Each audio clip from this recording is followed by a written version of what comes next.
Monday morning started with the sound of the dishwasher rattling like it was about to give up. Theo sat at the kitchen table, shoulders tight, humming under his breath. His shirt was wrinkled in that way he never quite noticed until someone pointed it out. He stared down at his plate, lost in some internal static only he could hear. Malachi watched from across the room. He said nothing, but he nudged Theo's plate gently toward him. A small correction, a grounding movement he did without thinking. Connor walked in next, dragging his feet like the floor owed him money. He glanced at Theo and rolled his eyes. Someone's humming again. Theo froze. Malachi's jaw clenched. Mrs. Peterson, standing at the counter with her mug of tea, didn't even look up as she said, "Connor, coffee first. Mouth later." Connor grumbled, but shut up. A victory, however small. When breakfast ended, everyone migrated to the choreboard on the fridge. Its marker-streaked surface told the truth no one wanted to face. Today's assignment was laundry duty, and it belonged to Theo and Malachi. They looked at each other like two soldiers realizing they'd been drafted for the same doomed mission. Theo folded shirts with surgical precision, seams aligned, corners sharp. Malachi balled socks with such force it seemed like he might strangle them. Theo frowned at him. "Stop hurting them." "They're socks," Malachi muttered. "They have shape," Theo insisted. Malachi stared at him. "You know they don't breathe, right?" Theo hesitated. "They breathe through their fibers." Malachi laughed, a real laugh, deep and warm. Theo's lips curled into a tiny smile, pleased that he had caused it. Later that day, Raphael declared that the evening movie would be The Wicker Man, waving the DVD around like a sacred text. Connor groaned. Malachi and Theo took their usual spots on the couch, not close, not far, perfectly balanced. But when the loud parts came, Theo's shoulder drifted closer each time. Malachi pretended he didn't notice, though he absolutely did. When Nicolas Cage screamed about bees and chaos erupted on screen, Malachi stretched his arm along the back of the couch, not touching Theo, but shielding him. Theo relaxed by inches. Tuesday brought a storm. Rain hit the windows hard enough to mimic panic. The house smelled like detergent and wet shoes. Theo paced the kitchen in small circles, trying to ground himself. Malachi found him there, fingers twisting, eyes unfocused. "You okay?" Malachi asked. "I don't like weather I can't predict," Theo said softly. "Life's unpredictable." "That's not comforting." "Wasn't trying to be," Malachi said. They spent the afternoon in the basement. The sound of weights clinking mildly echoed. Light flickered in the corners like the house was breathing. Theo lifted light dumbbells. Malachi picked up heavier ones and pretended they were more difficult than they were. Theo watched him, genuinely impressed. "You're showing off," Theo murmured. "You like it," Malachi replied, too quickly, too honestly. Theo froze, then nodded once, very small. "My brain collects data," he said. "Right." "Data," Malachi agreed, but the moment had a weight to it he couldn't ignore. That night, Theo leaned on his bedroom doorframe, humming faintly in a tone that sounded calmer than before. "Thank you," he whispered. "For what?" "For saying unpredictable things," Malachi smirked. "Good night, Theo." Theo blinked and hummed again. "Good night." Wednesday felt lighter. In the kitchen, Theo chopped vegetables with surgical focus. Malachi stirred pasta like he was fighting an invisible creature. "You're splashing everywhere," Theo said. "I'm mixing," Malachi countered. "You're causing chaos." "Chaos is essential to flavor." "That's not scientifically proven." "Yet," Malachi said.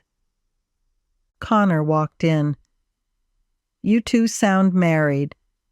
Theo's ears turned red. Malachi's eyebrow twitched. Connor walked off before either of them could react. Theo kept chopping. By Thursday, everyone was ready for grocery day. The van smelled like stale fries and nervous energy. Theo held the grocery list with reverence. Raphael kept shouting extra items as if he were summoning demons.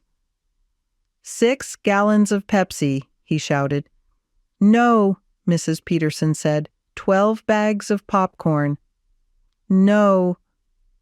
"A Nicolas Cage magazine." "Maybe." Connor sulked the entire trip over being assigned next week's cooking duty.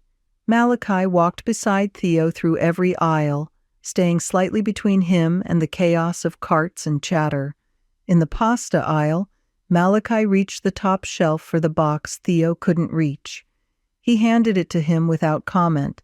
Theo whispered, "Thank you," and that was enough to fill the quiet space between them. Friday arrived heavy. Something was wrong with Theo. He sat alone, staring at the floor like it was trying to tell him secrets. Malachi found him in the basement again, lights dim, weights untouched. "You okay?" Malachi asked. Theo blinked slowly.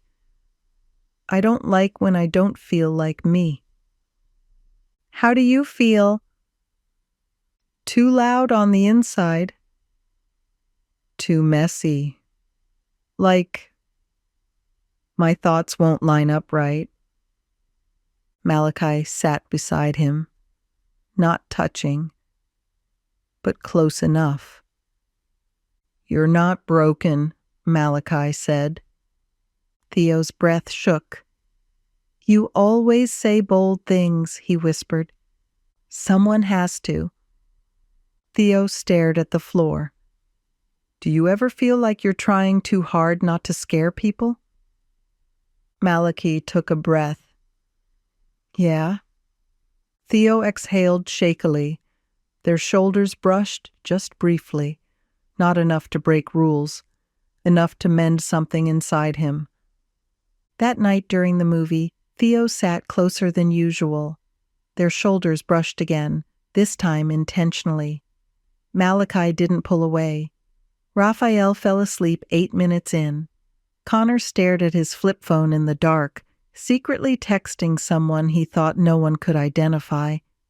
Mr. and Mrs. Peterson read quietly in the dining room.